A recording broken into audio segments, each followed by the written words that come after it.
Hello guys, we're gonna read Storybook collection. And we're gonna read another Toy Story story. Lightning flashed across the sky as Andy ran into his room with an armful of toys, but he had accidentally left RC outside when Andy went downstairs. Woody headed to Andy's sister's room to search for the lost toy. Woody headed to Andy's sister's room to search for the lost toy. Bo and Woody came up and Andy went downstairs. Woody headed to Andy's sister's room to search for the lost toy. Bo and Woody came up with a plan. Slinky Dog stretched his springy body out of the window as Woody scrambled down his back to rescue RC. Moments later, though, Andy's mom came to get Bo and her sheep. Andy's sister Molly was giving them away. Woody snuck over Bo and she stood in a cardboard box. He wanted to help her escape and take her back to Andy's room, but Bo was ready to go. Years passed. Eventually, a much older Andy gave his toys to a little girl named Bonnie. She loved them as much as Andy had, but these were different for Woody. He wasn't the favorite toy anymore. When Bonnie was ready for her first day of kindergarten, Woody still decided to go with her, just in case she needed him. She got upset in craft time, but she came to her rescue and brought her more art supplies when her head turned. Bonnie put her imagination to put them together to make a new friend, Forky. By the end of the day, Bonnie loved Forky as much she decided to take him home. To Woody's surprise, Forky came to life just like the other toys. Back in Bonnie's room, Woody introduced Forky to Bonnie's other toys. Bonnie made a new friend in class, I told him. She literally made a new friend. Everyone, I want you to meet Forky. But wide-eyed Forky was not interested in being a toy. He was made from trash, Woody explained. I know this is a little strange, but Forky is the most important toy to Bonnie right now. Next morning, Bonnie and her family were going on a road trip. She loaded up RV with her toys, including her favorite Forky. One evening, Buzz Lightyear broke the news to Woody that Forky was climbing out of the moving RV. The plastic still jumped out of the window. Woody knew he had to follow. He couldn't leave a toy behind. Woody found Forky and walked to the next town routine with the RV, but something in the window of an unquaint store caught Woody's eye. Bo's lamp. Woody and Forky entered the house, but instead of Bo, they found a doll named Gabby Gabby. Woody introduced himself and Forky, but Gabby wasn't all that interested in Forky.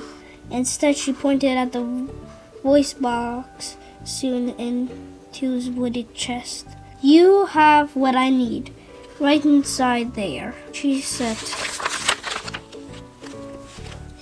Woody escaped to the playground, but without Forky. Before he would come up with a plan, a busload of campers overran the playground. In the middle of the mayhem, Woody spotted Bo Peep and her sheep.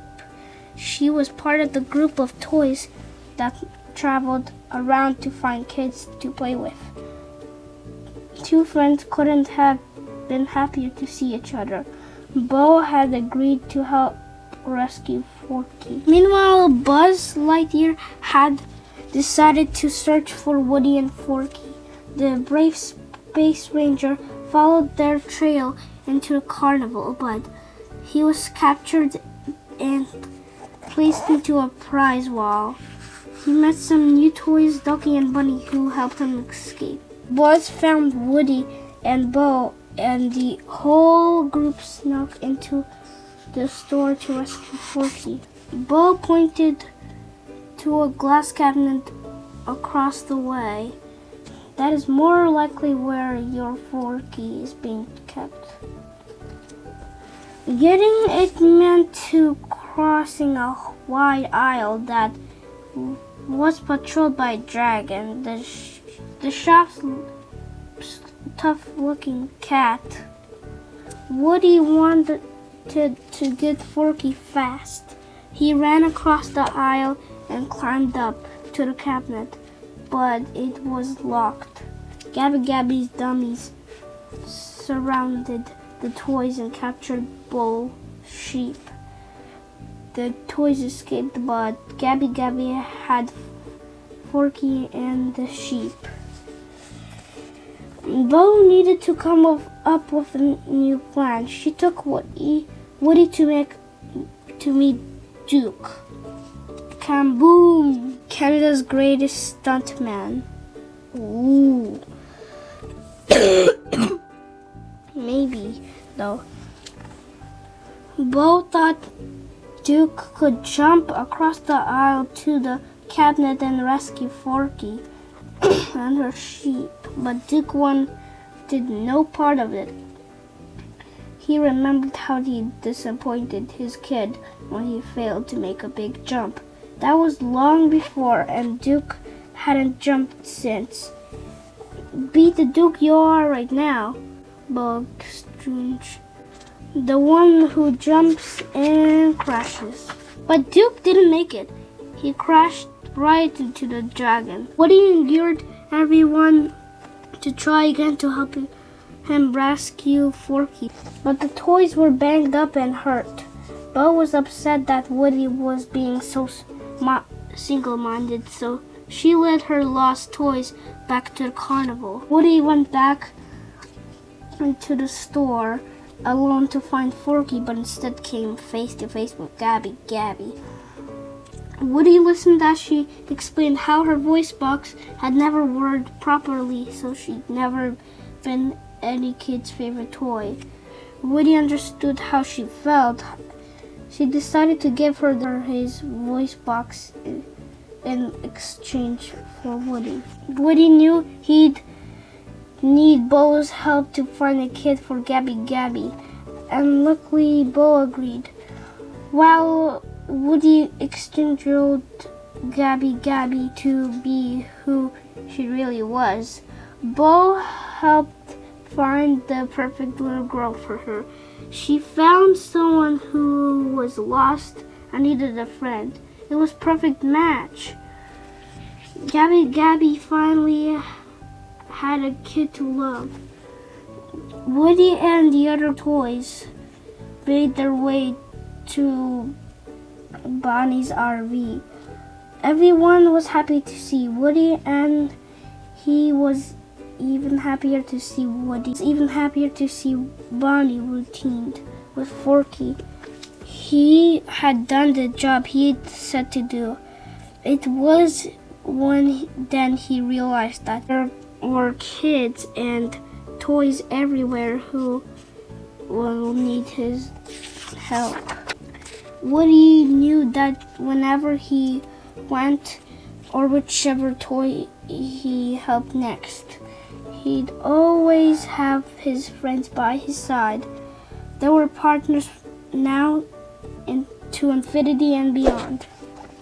That's the end of the story. Thank you for watching. Subscribe and like. I hope you enjoyed the whole video. Bye!